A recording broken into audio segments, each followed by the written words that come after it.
Next gen நேயர்களே அனைவருக்கும் வணக்கம். நான் உங்கள் ஸ்ரீ சுபம் ஜெயக்குமார். இன்றைக்கி பார்த்தீங்கன்னா வைகாசி மாதத்தில் சூரியன் வரும் காலகட்டம், அதாவது ரிஷபத்தில் சூரியன் வருகின்றன. உலகில் பல மாறுதல் ஏற்படுகின்றன. கலை நாட்டங்கள் அதிகரிக்க வாய்ப்புண்டு. மக்களிடம் பொருளாதாரத்தில் மிகப்பெரிய மாற்றம் ஏற்படுகின்றன.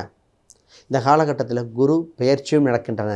குரு பயிற்சி ஹம்சம் பஞ்சயோகா சொல்லுவோம், ஹம்ச யோகா அந்த அம்சத்திலையும் வருகின்றன. அப்போ ஹம்ச யோகம்ங்கிறது மிகப்பெரிய யோகத்தில் ஒன்று.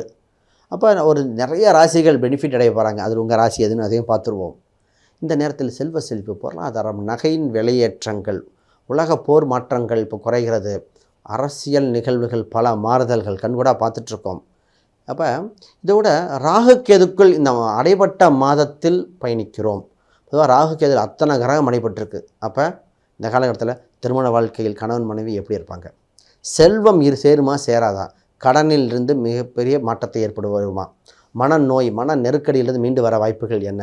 உடல்நிலைகள், கல்வி கற்கும் மாணவர்கள் தாங்க. மாணவர்களுக்கு என்ன சப்ஜெக்ட் எடுத்தால் என்ன வளர்ச்சியாக இருக்கும், எதுங்க எங்களுக்கு யூஸ்ஃபுல்லாக இருக்குது அப்படிங்கிறது. ஏன்னா இந்த காலத்தில் எல்லோரும் ஒரே துறையை நோக்கி போகிறாங்க. ஆனால் அவங்க ஜாதத்தில் கவர்மெண்ட் ஜாபா, ப்ரைவேட்டாக, தனியார் துறையா, அதையும் பார்த்துருவோம்.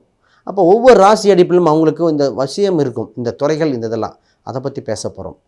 மிகப்பெரியது சார். வெளிநாடா உள்நாடா இப்போ சொல்லிடுங்க சார். உலக அளவில் பல மாறுதல் இருக்குது.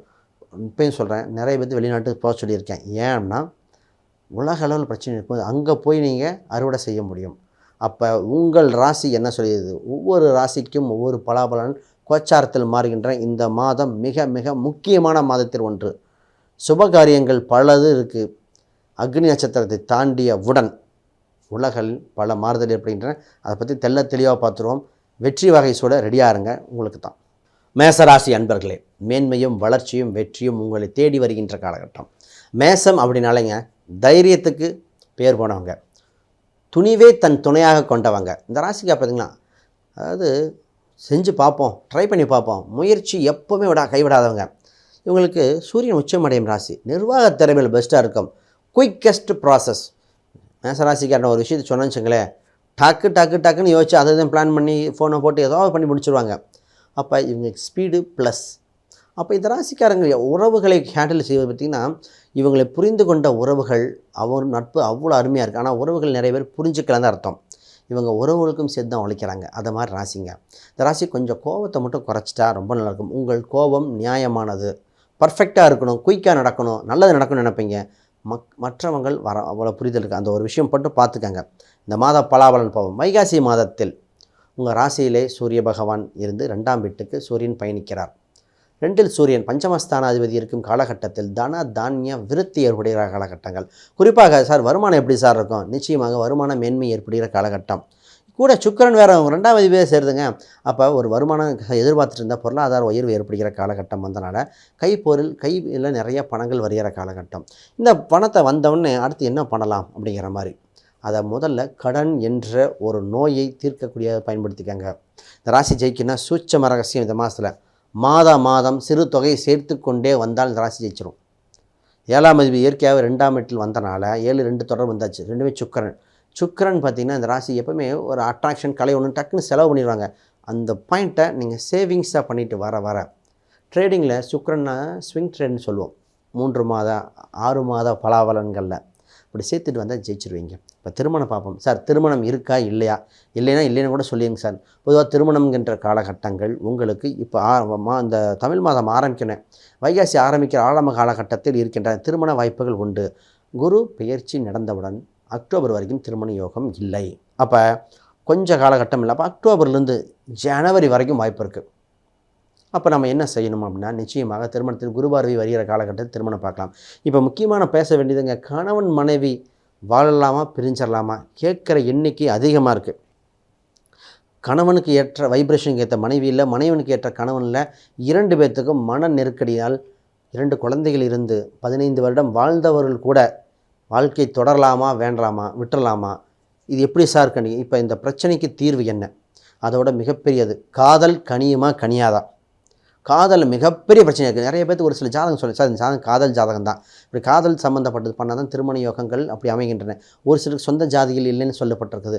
உங்கள் ஜாதகம் என்ன சொல்லுது? எடுத்தவொடனே ஃபஸ்ட்டு மிகப்பெரிய தவறு என்ன தெரியுங்களா? ஒரு ஜாதகத்தை பார்த்தா நட்சத்திர பொறுத்து மட்டும் பார்க்கக்கூடாது.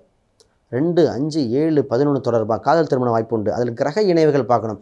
7ல் ஒருத்தருக்கு பாவ கிரகங்கள் இருந்தவங்களுக்கு எப்படிங்க திருமணம் நல்லபடியாக பண்ண முடியும்?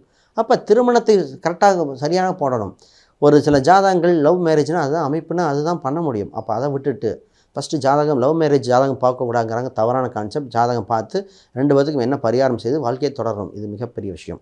இந்த காலகட்டத்தில் சார் வேலைக்கு ரிஸ்க் எடுக்கலாமா? பொதுவாகவே வேலை என்ற ஒரு விஷயம் கவனமாக செய்ய வேண்டிய காலகட்டம். உங்கள் ராசிக்கு 6ஆம் இடத்தில் சனி பகவான் பார்க்கும் காலகட்டத்தில் வேலையில் கொஞ்சம் டைட்டாக இருக்கும். நான் இல்லைன்னு சொல்லலை. ஆனால் வேலையை விட்டுட்டு ரிஸ்க் எடுக்கலாமா? ஒரு சிலர் ஃபஸ்ட்டு ஜாதகம் பார்க்கும்போது வேலையாக தொழிலான்னு ஃபஸ்ட்டு முடிவு பண்ணிடணும். இப்போ வேலைக்கு பார்க்கும்போது கொஞ்சம் கடினமாக இருந்தாலும் பலாபலன்கள் உண்டு. வெளிநாட்டு வாய்ப்புகள் அதிகமாக இருக்கிற காலகட்டமாக இருக்கின்றன. வெளிநாட்டுக்கு முயற்சி செய்தால் இல்லை அட்லீஸ்ட் வெளி மாநிலத்துக்கு முயற்சி செய்தால் யோகமாக இருக்கும். அது அடுத்தது சில வெளிநாட்டிலாம் போகலாம். Government exam government exam prepare பண்ணுறவங்களுக்கு வாய்ப்புகள் பிறந்திருக்குது. இப்போ தன் வீட்டிலிருந்து படிக்க முடியாது, வெளியே சென்று படிக்கக்கூடிய அம்சம். ஏன்னா 12ஆம் அதிபதி நாளுக்கு வரும்போது வீட்டிலிருந்து ஒரு உறவு வெளியே போகணும். அது நீங்கள் போய் ஹாஸ்டல் தங்கி வேறு இடத்துல படித்து லைப்ரரியில் தங்கி இது மாதிரி படிக்கும் போது கவர்மெண்ட் சம்மந்தப்பட்டது, அதாவது பேங்கிங் செக்டார் சூப்பராக இருக்குது. குரூப் 2 எக்ஸாம் இந்தியன் ஸ்டைலில் குரூப் 2, தமிழ்நாடு இப்போ குரூப் 2 வராது, லேட் ஆகும். அது போன்ற ஒரு எக்ஸாம் சூப்பராக இருக்குது. ரைட். உங்கள் மிகப்பெரிய ஒரு விஷயம் சார், பிஸ்னஸ் பண்ணலாமா, தொழில் தொடரலாமா? தொழிலை விருத்தி செய்ய வாய்ப்புகள் இருக்கின்றன. தொழில் கூட்டாக தனித்தான கூட்டுங்க என்பது தான் இங்கே பிரச்சனையாக இருக்குது. கூட்டு என்பது பண்ணும்போது நல்லபடியாக வரும். ஆனால் லாங் டேர்மாக ஷார்ட் டேர்மாக இங்கே முக்கியம். உங்களுக்கு மிகப்பெரிய ஒரு யோக பலன் வந்திருக்கு. தொழிலில் விருத்தி செய்யுங்கள். தொழில் என்ன மாதிரினா உங்களுக்கு ஒரு ஃபாஸ்ட்டாக குயிக்காக பண்ணுற தொழிலாக இருக்கும். கட்டணம் சம்மந்தப்பட்டது, கடின உழைப்புக்கு அஞ்சாதவர், அது மாதிரி எடுத்துக்கலாம். அரசு நிர்வாகம் சம்மந்தப்பட்ட ரெஸ்பெக்ட் உள்ள தொழிலாக பார்த்து எடுத்துக்கொள்ளுங்கள் பெற்று. சார் ஹெல்த் பாயிண்ட் ஆஃப் ஹெல்த்தில் கவனம் தேவை. நிறைய ஆண்கள் பெண்கள் பார்த்திங்கன்னா ப்ரெஷர் நிறைய பேத்துக்கு இருக்குது. வயதானவங்களுக்கு இப்போ அடிக்கடி என்கிட்ட வரது மேசராசியில் கேன்சர் என்ற ஒரு வார்த்தை, யூட்ரஸ் ரிமூவ் பண்ணுறதுன்றது, ஸ்டட்டு வைக்கிற என்ற வார்த்தைகள் அடிக்கடி புழக்கத்தில் வருகின்றன. அதை பார்க்கணும். நிறைய பேர்த்துக்கு அதை பார்த்து சரி பண்ண வேண்டிய காலகட்டத்தில் வந்திருக்கு. ரொம்ப ரொம்ப முக்கியம் இது. ரைட்டு. இப்போ ஒரு சில வழிபாடுகள் கொடுக்குறார். நிச்சயமாக இந்த மாதம் தவற விட்டுற வேண்டாம். நீங்கள் வழிபட வேண்டிய மிகப்பெரிய இதாக இருக்கிறது சிவன் அம்சத்தில் வெள்ளீஸ்வரர், வெள்ளின்னு வர்றாங்க, வெள்ளீஸ்வரர், வெள்ளிங்கிரி, இது போன்ற ஒரு சிவ அம்சம் உள்ள எங்கே இருக்கோ அதோட வழிபாடுகள் செய்து பாருங்கள். உங்கள் பொருளாதார ரீதியாக, கணவன் மனைவி அந்யூன்யம் ரீதியாக, தொழில் ரீதியாக மிகப்பெரிய விருத்தி அடைகின்றன. அப்புறம் சைனத்தில் இருக்கிற கடவுள் அல்லது லக்ஷ்மி அமர்ந்த நிலையில் உள்ள படத்தை நல்லா பாருங்கள். லக்ஷ்மி அமர்ந்த நிலையத்தில் இருக்கணும். நின்ற லக்ஷ்மி கோலம்லாம் இருக்குது, அதெல்லாம் இருக்குது. நின்ற லக்ஷ்மி அமர்ந்தது, பெருமாள் ஏன் சைன கோலம் இருக்குது, இது மாதிரி தத்துவம் இருக்குங்க. அந்த அம்சத்தில் பாருங்கள், மிகப்பெரியதாக இருக்கும். மாணவர்கள் சரியான கல்வியை தேர்ந்து கொடுத்து கொள்ளுங்கள். அவர் வாழ்க்கை சிறப்பாக இருக்கும். இன்னும் பேசுவோம். அனைவருக்கும் வணக்கம், வாழ்த்துக்கள்.